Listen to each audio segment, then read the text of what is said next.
Audio Jungle.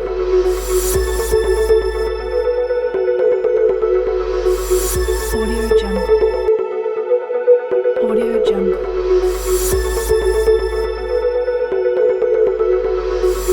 Audio Jungle. Saludamos. Vamos a dar paso entonces a continuación al conversatorio Innovación del Concreto para las Edificaciones. Saludamos nuevamente al ingeniero Carrasquillo, quien muy amablemente nos ha acompañado en estos foros de discusión. Le entrego a él la palabra mientras hacen presencia en este recinto los ingenieros Esther Arteta y Luis Guillermo Peláez, que también van a acompañar al Guillermo Carrasquillo. Está bien, pues vamos a tratar, ya que yo soy el único que voy a causar problemas aquí, ¿no? Pues hablando de innovaciones en los concretos para edificaciones, les pregunto, ¿puede un problema ocurrir en un edificio sin que nadie tenga la culpa?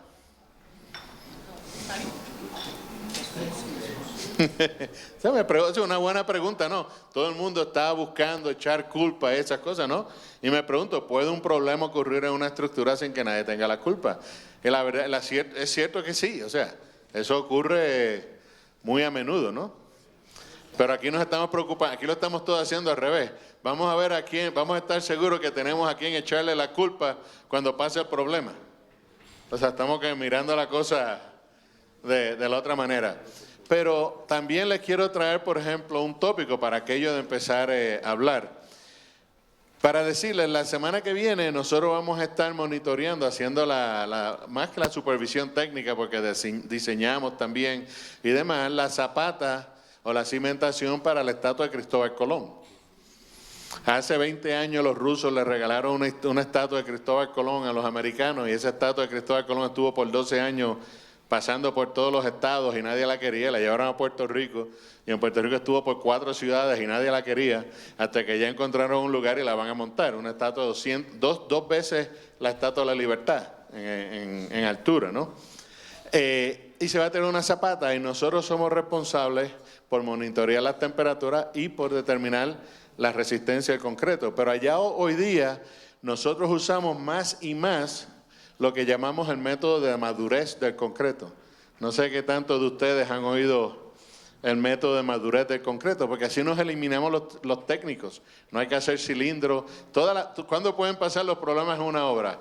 Cuando el cilindro se lleva de un lugar a otro, cuando se vacía el cilindro se cura las primeras 24 horas, después lo llevamos al laboratorio, después los preparamos, los rompemos y todas esas cosas.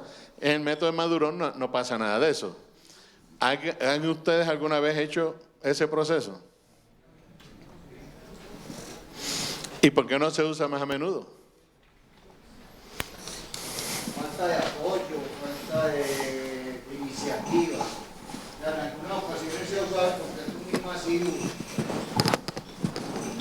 Debería ser usado más frecuente. Gracias. ¿Aló?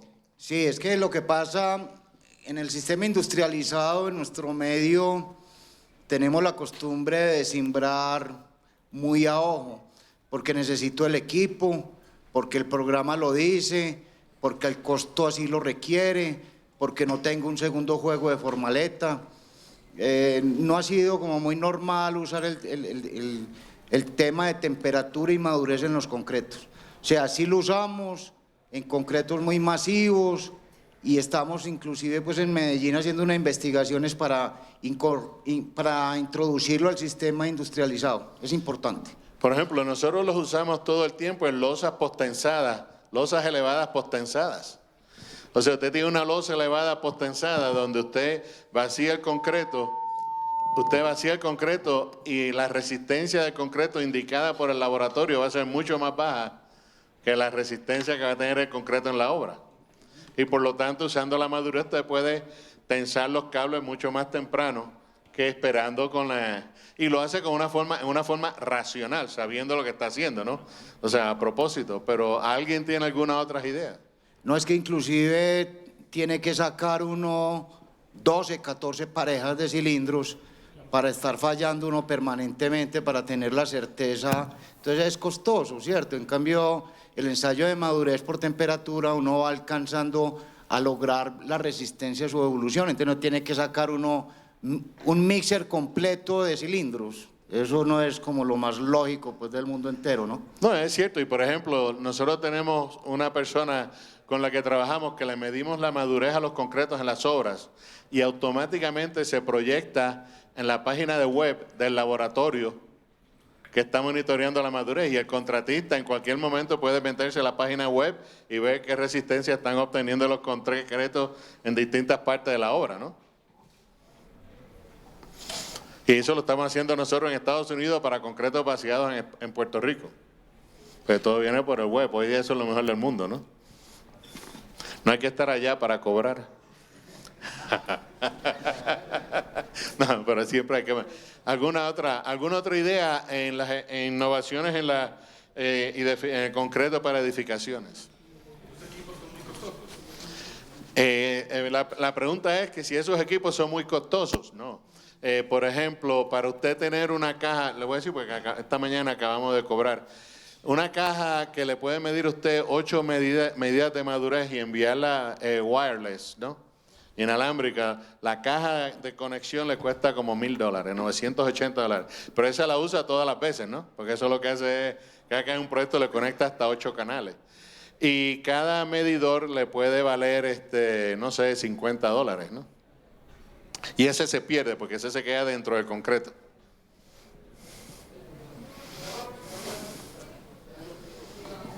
No existen, inclusive podemos llegar a la tecnología, pero hay tecnologías, pues usted necesita de todas maneras sacrificar las termocuplas y utilizar todos estos sistemas. Pero hay formas de uno medir madurez en el sitio con sistemas pues anteriores a las tecnologías web, que el cheque también es web, imagino llega allá y bien grande, pero sí hay forma de medirlo en el sitio porque es medir temperatura y hacer un seguimiento y grabarlo. Hay unos equipos que capturan la información de la temperatura permanentemente, entonces no tienen que ser remotos como en el caso de ustedes, sino hay más económicos en el mercado. Es que es el mismo equipo. Es el mismo equipo, es un data logger que tengo uno en la habitación arriba porque se lo voy a dar una demostración la semana que viene. Es un equipo que mide como 3 centímetros y tal vez un diámetro de 3/4 pulgadas, como 20 milímetros, algo así, ¿no? Y eso usted lo mete dentro del concreto y se vacía el concreto y queda dentro del concreto. Y eso es lo que se llama un data logger. Ese pedacito va a medir la temperatura y el tiempo del concreto continuamente. Y la va almacenando. Entonces, cada vez que usted lee ese aparatito, le dice la data desde el primer día. O sea, porque lo ha ido almacenando toda la data. Entonces, usted puede oír al cable y apretar el cable y ponerlo contra una maquinita, un lector, y leer lo que dice, o usted puede remotamente enviarlo a un computador. O sea, es la misma tecnología. Es lo mismo, es temperatura y tiempo, no es más nada, ¿no? O sea... No, perdón, y la curva, pues hay que hacer curvas de resistencia, hay que tener pues unos ensayos preliminares para uno llegar a tener unas curvas de madurez, ¿no? Correcto, sí, eso lo tiene. Trabajos preliminares. Sí, eso se tiene que desarrollar. Pero mire, el concepto de madurez, por ejemplo, es lo mismo que ustedes han estado haciendo por los últimos 40 años, lo que pasa es que le llaman otra cosa, le llaman curado acelerado. Si usted tiene un diseño de 5,000 PSI o de 30 megapascales, lo que sea, de 30 megapascales a 28 días, y usted va a una planta de prefabricado y usted quiere obtener los 30 megapascales a 3 días, ¿qué usted hace? Le da curado acelerado, ¿no? Le eleva la temperatura concreta. Por lo tanto, lo que usted hizo fue que la curva de tiempo, la curva debajo de tiempo y temperatura en 3 días tiene que ser la misma de temperatura y tiempo por 28 días a 73 grados. Y si el área de esas dos curvas es la misma, los concretos tienen la misma resistencia. Y es lo mismo que usted ha estado haciendo. O sea, no estamos hablando de ciencia de cohetes, ¿no? O sea, estamos hablando de lo mismo que se está haciendo por 100 años, ¿no? Pero ¿qué otra innovación ustedes quisieran ver en el concreto para edificaciones? Ramón, yo quisiera que nos contaras sobre los métodos nuevos de hacer esas formas muy variadas de arquitectura con hormigones fundidos en sitio, con formaletas que en cierto grado de madurez inicial del concreto cambian de forma para lograr esas curvaturas especiales. Digamos, hay proyectos como los de Zaha Hadid recientes que tienen esa característica. ¿Cuál es la tecnología para lograr eso? Bueno, yo tuve una experiencia en algo parecido en una competencia con un arquitecto de estos bien famoso allá de Europa. Y el individuo viene y dice, bueno, pero si yo lo puedo dibujar, yo le digo, si usted lo puede dibujar, yo lo puedo hacer en concreto. Entonces él dice, pero lo puede hacer económico. Y yo le digo, lo hago tan económico como usted lo dibuje. o sea, claro, así porque es. Es lo mismo, exacto. Así es. Sí, no, y lo que está surgiendo hoy día es que en el concepto de hoy día, mire, la arquitectura hoy día, por ejemplo, nosotros fuimos los consultores de Tadao Ando en en el Museo de Arte Moderna de Fort Worth. Y hoy día los arquitectos lo que les gusta es la reflexión de la luz natural en el concreto natural. O sea, ellos no quieren que se cure el concreto, porque eso cambia la reflectividad. No quieren tampoco que tenga grietas tampoco. Son arquitectos, ellos tienen Ramón, eso. aquí les decimos fisuras. Grietas son las de los enemigos y donde cabe la mano. Son fisuras. Okay. Pero ellos no quieren fisura, no quieren que se cure el concreto. Y muchas veces, como dice Francisco, ellos tienen ciertas curvaturas que muchas veces con el calor y el movimiento de la formaleta en la temprana edad del concreto, durante la edad del fragua un poco retrasado, usted le puede dar cierta movilidad a las estructuras, ¿no? Y les puede dar curvatura para estar seguro de que tienen reflexiones mejores de la luz y esas cosas, ¿no? Correcto. Pero la formaleta vale más que el concreto. Sí. Pero tienes que tener algo adicional, fibras, generosamente. Oh, no, sí, uno tiene mucha fibra, mira, Sí. uno tiene mucha fibra, muchas veces se usa cemento blanco para la reflectividad. Usted usa mucho la fibra, nosotros diseñamos una fibra que es una combinación de micro y macro. Por ejemplo, y nosotros para los distintos proyectos determinamos qué composición de micro y macro se usa.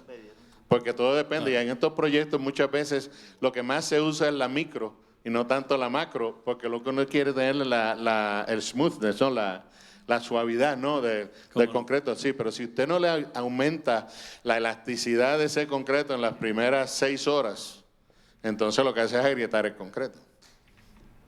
Sí, se usa mucha fibra. Gracias. Y la fibra usted la diseña y cuando le llega la fibra, le llega en una bolsa de papel y la bolsa de papel está hecha de la misma fibra. Por lo tanto, usted lo que tira es una bolsa por metro cúbico, ¿no? En el camión y ella se disuelve. ¿Qué más? ¿Qué más ustedes quisieran ver en innovaciones en los concretos para edificaciones? Hay un tema importante que es concreto liviano, ¿no? O sea, sobre todo para membranas o cubiertas. Este tema puede existir hace muchos años, pero el desarrollo y ha sido más lento, pues al menos en nuestro país, en nuestro medio, el desarrollo no ha sido muy avanzado en concretos livianos, bueno, que son importantes para desarrollar todo este tipo de cubiertas y membranas y No, y cosas. para pisos, multipisos, ¿no? O sea, para edificios de muchos pisos, pues el concreto liviano es muy importante para las losas, ¿no? Pero lo que se está usando hoy día mucho es el concreto liviano de alta resistencia. Por ejemplo, el concreto liviano de 10.000 PSI. Y eso se tiene que hacer porque para usted sacarle provecho al beneficio del concreto de alta resistencia en las columnas las hace más pequeñas, pero entonces usted quiere reducir el peso y entonces ahora tiene el punching shear, no sé cómo se dice en español punching shear. Punzonamiento. El punzonamiento entonces aumenta, entonces tiene que tener la losa de alta resistencia también para evitar el punzonamiento, ¿no? Y entonces pues se junta el hambre con la ganas de comer. ¿Qué densidad, qué peso específico tiene ese concreto? Peso, 115, entre 115 y 120 libras por pie cúbico. Ramón, otro tema interesante que está entrando al mercado en Colombia, que son los concretos autocurantes, que no tienes que hidratar después de fundido para lograr la hidratación. Sí, el curado interno, eso está entrando en todos los lugares. Okay. O sea, y en los Estados Unidos está entrando también, lo que pasa es que se está escurriendo por todos lados bien rápido, ¿no? ¿Y cuál es el origen o cuál es el principio activo de eso? Bueno, y te puedo decir, por ejemplo, el ingeniero Pasquel el año pasado creo que dio una charla de eso, ¿verdad? En el seminario, sí, hay muchos distintos conceptos, pero muchos de ellos, por ejemplo, uno de los más básicos es el usar agregados livianos que están saturados. y entonces ellos proveen la humedad interna que necesita el cemento para hidratar, ¿no? Y hay otras formas de también poner esferas y demás dentro del concreto que ellas van a producir la humedad requerida más tarde, pero la tienen que poner en lugares dispersos para que no ocurran vanos debido a eso, ¿no? Pero es básicamente proveer agua interna, sí, cómo no. Desde ayer estoy oyendo hablar de altas resistencias. Me gustaría preguntarle a Argos cuándo volvemos a tener cemento tipo 3. Estable. Sí, pero es Buena que pregunta. tipo 3 no es alta. Todos los Tipo días. 3 no es alta resistencia. Tipo 3 no es alta resistencia. Es que estamos en tipo 1 mejorado. No, no creo. No, realmente, digamos que nosotros tenemos en el portafolio de productos un tipo de cemento o una gama de cementos desde uso general, estructural. Esos dos, digamos que tienen como el objetivo de atender un poco o la mampostería o los morteros, en el caso del uso general, y en el estructural, aquellas aplicaciones de obra que son estructural ensacado, aplicaciones de obra que no dan para tener una industrialización mayor. O sea, es un cemento de mejor desempeño que, digamos, en términos de ASTM es algo parecido a un tipo 1M. Digamos, son los dos productos empacados. A granel tenemos un cemento que se llama uso estructural, uso concretero. El concretero es un cemento que está muy cerca a ser el ASTM C150 tipo 3 en términos de resistencias iniciales, que está del orden de 12 megapascales para arriba, con un desempeño aproximadamente de 14 o 15 megapascales. ¿Qué es lo que sucede? Digamos que nosotros teníamos históricamente dos fuentes de materiales o de cemento para atender la zona central del país principalmente: Río Claro y Sogamoso. Río Claro es una planta que tiene una evolución de resistencias iniciales superiores a lo que históricamente tiene Sogamoso, pero realmente cumple como cemento tipo 3, pues casi que ASTM. Obviamente hay una pequeña diferencia entre el Sogamoso y el Río Claro, primer punto. Segundo, es que por un tema casi que de crecimiento del mercado y de las capacidades, nosotros hemos tenido que hacer unos juegos de movimiento de plantas donde la zona central está llegando principalmente Sogamoso, que su actividad de resistencias iniciales es un poco menor que la de Río Claro, pero su actividad pues en términos de 28 días es casi que igual. Eso como primer elemento. Segundo, efectivamente tenemos un proyecto, no les puedo decir con certeza fecha nuevamente, pero volver a tener un cemento que nosotros llamamos anteriormente el industrial, casi un cemento como el cemento posiblemente al tipo 3 que estás haciendo referencia, realmente tipo 3. Pero si uno se guía por la norma ASTM, lo vamos a tener es como una referencia a resistencias iniciales no más, no garantizando la 28 días, no porque se vayan a caer, sino porque el enfoque fundamental es para el prefabricador, un cemento que necesita altas velocidades de desencofrado. ¿Qué buscamos nosotros con el concretero? Es como un equilibrio en lo siguiente: es que el cemento Río Claro histórico era un cemento que teníamos para llegar a la resistencia de 28 días que molerlo con altas finuras. Por lo tanto, la demanda de agua era alta y los temas de retracción aumentan. Entonces, es un tema de equilibrio entre cómo doy una buena resistencia final sin aumentar las finuras y las demandas de agua que aumenten los consumos de cemento, que ese es un poco el equilibrio. Entonces, yo diría que el cemento concretero que hoy en día tenemos nosotros en el mercado es un cemento que históricamente se comporta más o menos en las mismas condiciones de resistencia a 28 días. Nunca hemos modificado esa ficha de 28 días. Hemos modificado la atención a la zona central, en el caso de Bogotá, al abastecimiento hacia Sogamoso, más por un tema de logística y crecimiento de la demanda para equilibrar plantas, pero que ambos cumplen a STM 650 y que queremos sacar nuevamente un cemento prefabricador, básicamente, con una garantía de resistencias iniciales cercana a los 17 megapascales, que es posible que algún concretero, constructor lo quiera usar, pero entendiendo que tiene unas implicaciones posiblemente de retracción, básicamente. Yo le diría… Y buen punto. Y la planta de Jumbo, nosotros tenemos dos fichas técnicas para el concretero a nivel nacional hoy en día. Una que es para todo Barranquilla, zona central, y la zona noroccidental. Con ese tenemos un desempeño de resistencias a 1 y a 28 días, que es la ficha. Mi memoria puede que me juegue un error, pero creo que 14 megapascales a un día y 44 a 28. En el caso de Jumbo tenemos una dificultad con la composición mineralógica de la mina. Entonces, a un día tenemos no 14 sino 12 megapascales y a 28 días tenemos los mismos 44 megapascales. Pero es un tema de realidad del cemento de valle, de las calizas, y que no logramos la reactividad del clínker que quisiéramos. Entonces, por eso tenemos las dos fichas de concretero.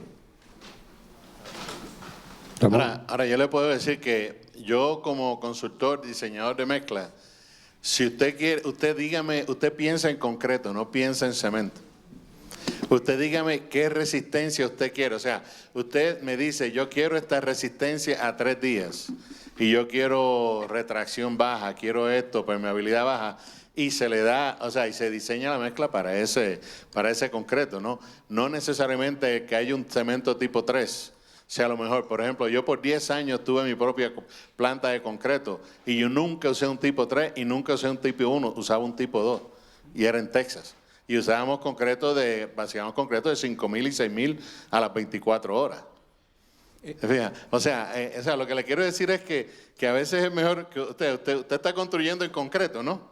Usted sabe, y hay muchas opciones para obtener resistencia. No, completamente, Ramón, de acuerdo. Lo que pasa es que le hacía la respuesta al doctor Germán, porque en el caso de él es un concretero independiente, entonces para él posiblemente la combinación de los tipos de cemento es muy importante, más que la especificación.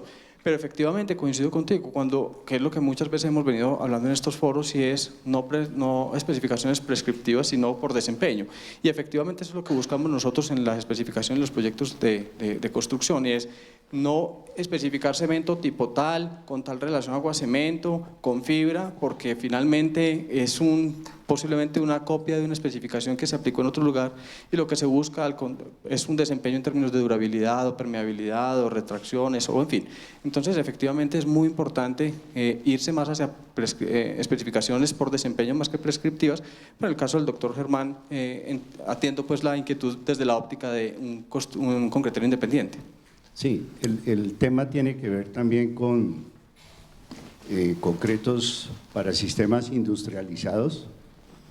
Tiene que ver con que en Bogotá los agregados tradicionales se acabaron y estamos trayendo agregados de 100 y pico de kilómetros, Tolima, el Llano, etcétera.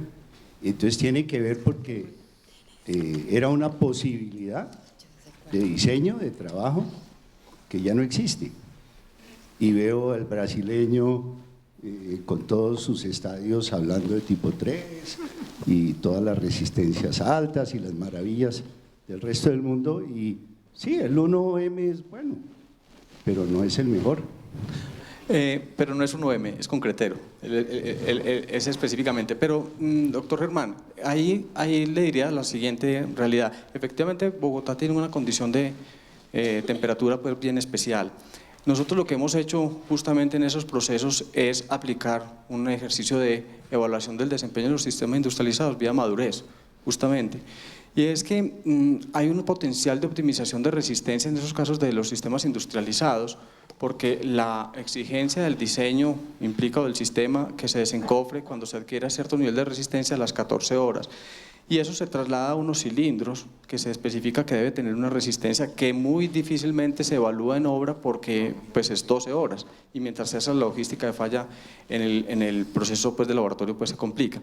Entonces lo que hicimos fue hacer un ejercicio de investigación conjunta pues, con un cliente, de hacer mediciones en campo de ese concreto vaciado, fundido, midiendo madurez, evolución de la resistencia por madurez, hasta llegar al límite verdadero pues, que dice el diseñador que se debe desencofrar versus la evolución de resistencia del cilindro.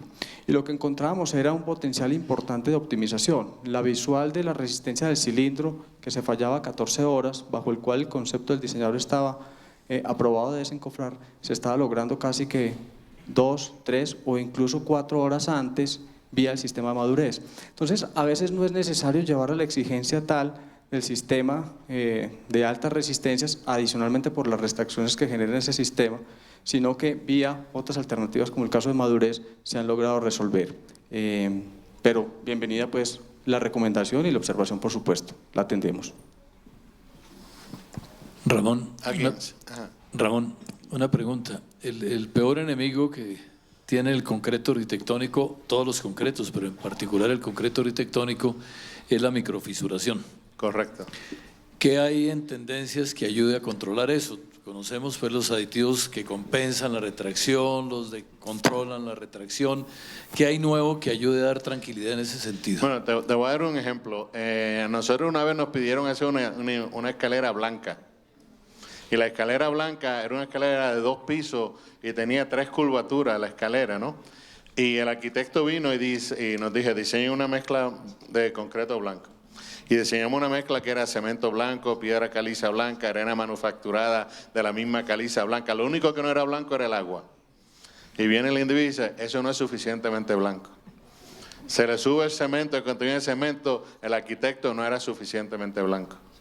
Entonces yo me acordé que en Atlanta hay una cantera, una mina que produce mármol bien fino que se usa para dentaduras y se usa para las aspirinas. Le echamos 200 libras de aquello en una yarda cúbica y él dijo, se ve blanco ahora, pero para ese punto ya le estábamos metiendo $75 de retracción, aditivo de antirretracción, más poniéndole policarboxilato porque aquello no tenía agua, ¿no? Aquello estaba espeso y todo.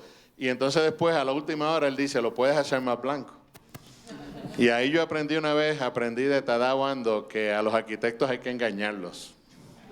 Y una vez Tadao Ando me dijo a mí que el problema de todo el mundo era que quería razonar con los arquitectos. Y él decía, Ramón, tú no puedes razonar conmigo. Tú sabes, porque yo mismo a veces no sé qué es lo que yo quiero.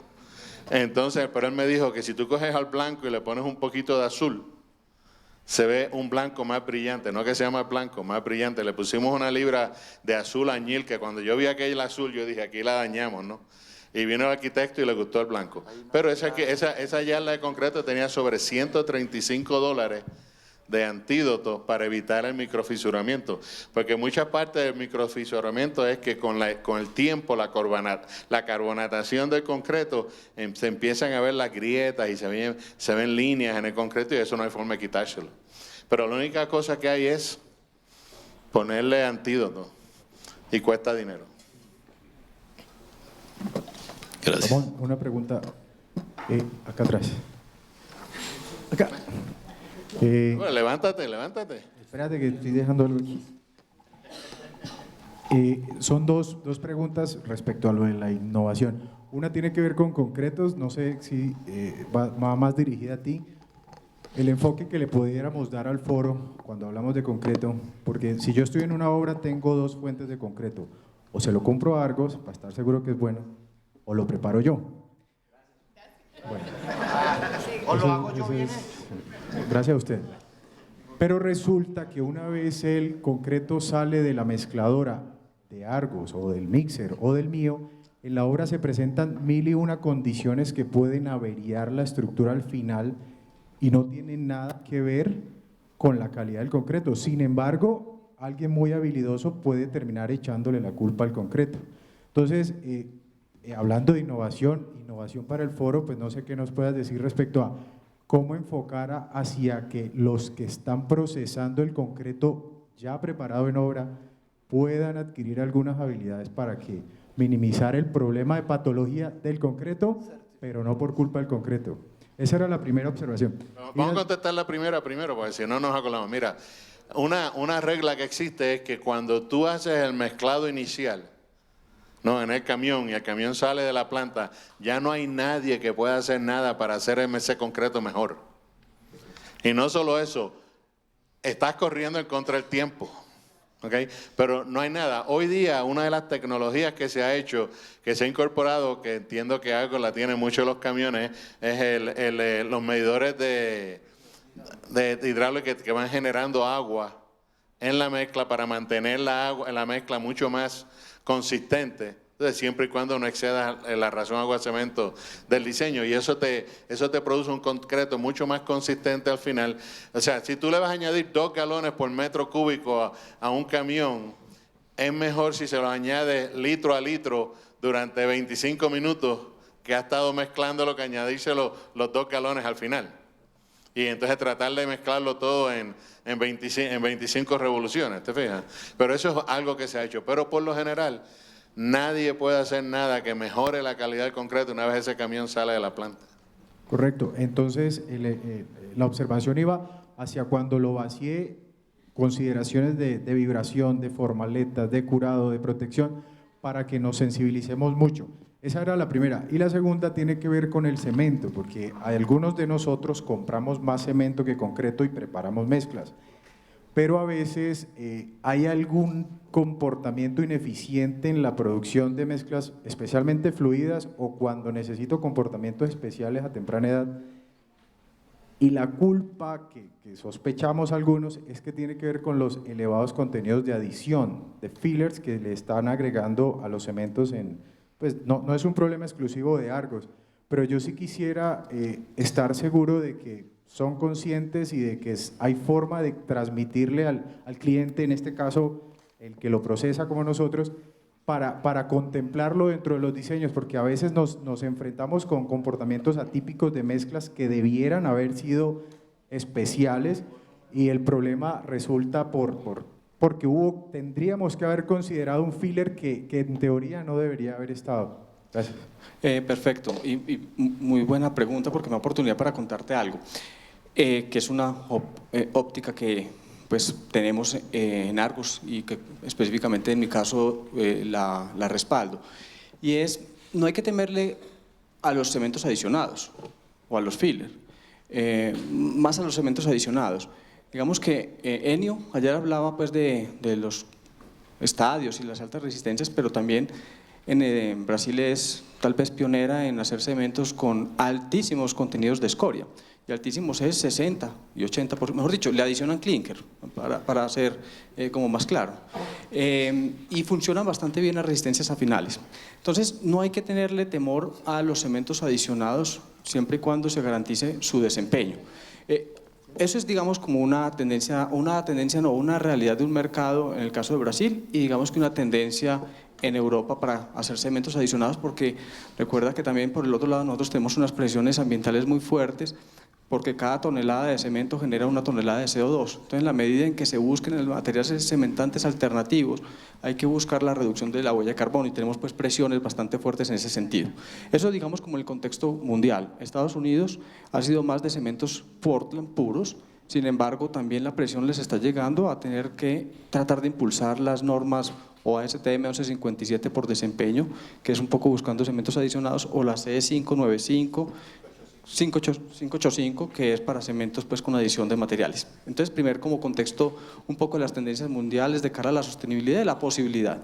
Ahora, ¿qué está mal? Es que te cambiemos el cemento un día con adición, un día sin adición, un día con adición, un día sin adición, porque como concretero, y te hablo con el corazón de concretos, no de cemento, bueno o malo, pero mándemelo igual siempre, ¿cierto? El problema es la variabilidad. En el caso nuestro, para meterme ya pues a dar la respuesta específica, qué pena la extensión, pero en los cementos, como decía anteriormente, tenemos cementos que son adicionados, los usos generales, tienen unos niveles de adición, material calcáreo, filler, para darle un poco de plasticidad, de manejabilidad, para los temas de morteros y concretos de obra, pues así a pie de obra, que no necesitan mayores desempeños. Tenemos el estructural, que es un cemento que tiene un rango intermedio de adición, y tenemos los concreteros, que los concreteros no podemos y no pasamos de un 5% de adición de material calcáreo, no lo pasamos, y más como un asunto de ayudante de molienda, más que de costo. Y ahí yo te hablo, casi que me pongo la camiseta de concretos, porque el principal cliente de Argos es Concretos Argos. Concretos Argos le consume a Cementos Argos 1.200.000 toneladas, es decir, el 27% de la producción de Argos la consume Concretos Argos. Y nosotros mantenemos permanente presión y conversación con nuestro equipo de calidad de producción de cemento, porque la confiabilidad y la estabilidad, los no cambios de finura, ni los cambios de composición química son convenientes, porque la formulación del concreto tiene intrínsecamente un tema de aditivos que funciona con una base química, tiene una composición de adiciones.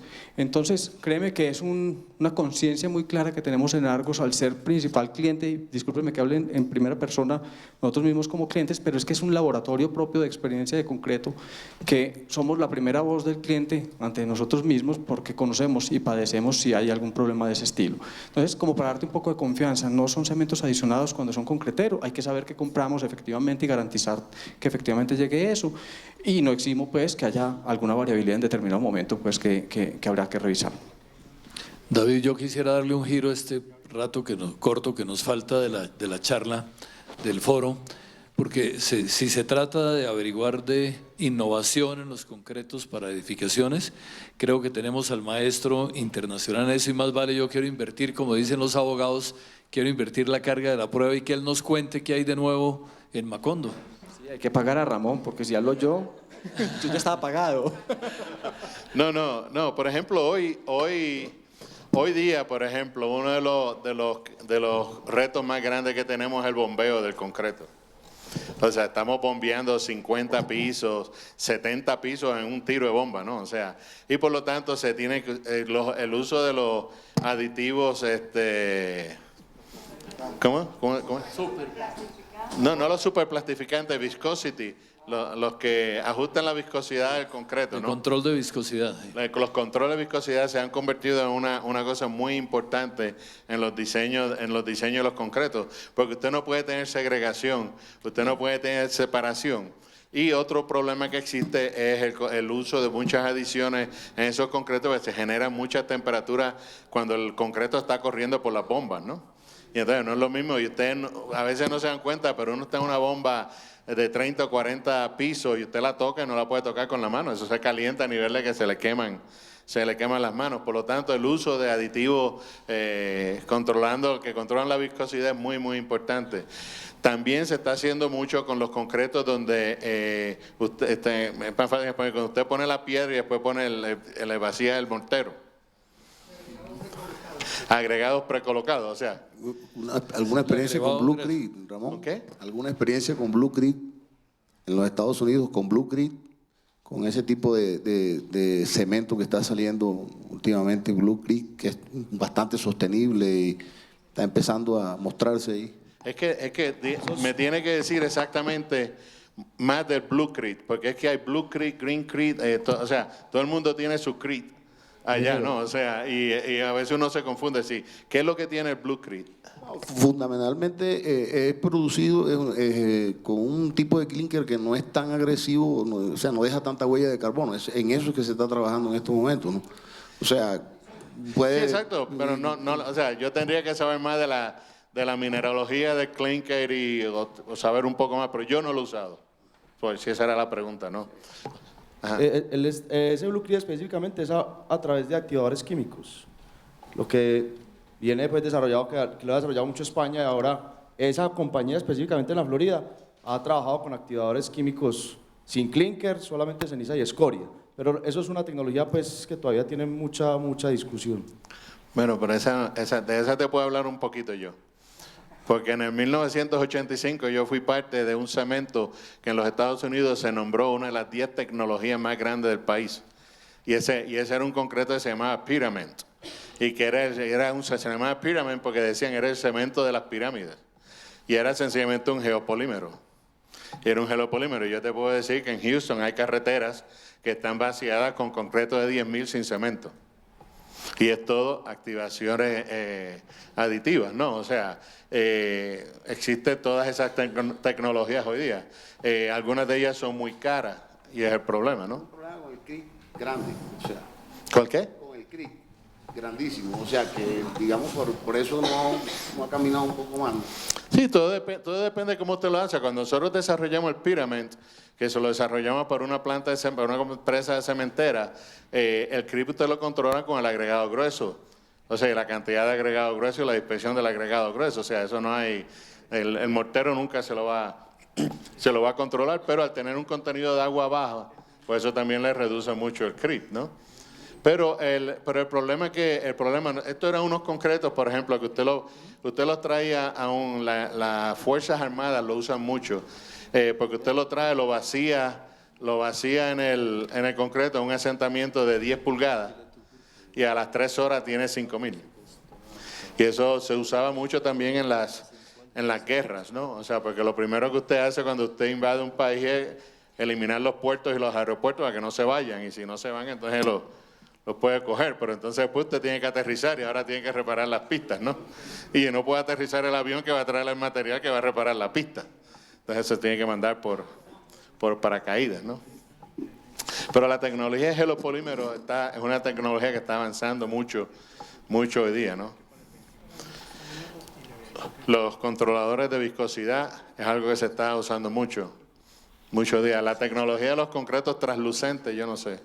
Esa yo como que no la entiendo mucho.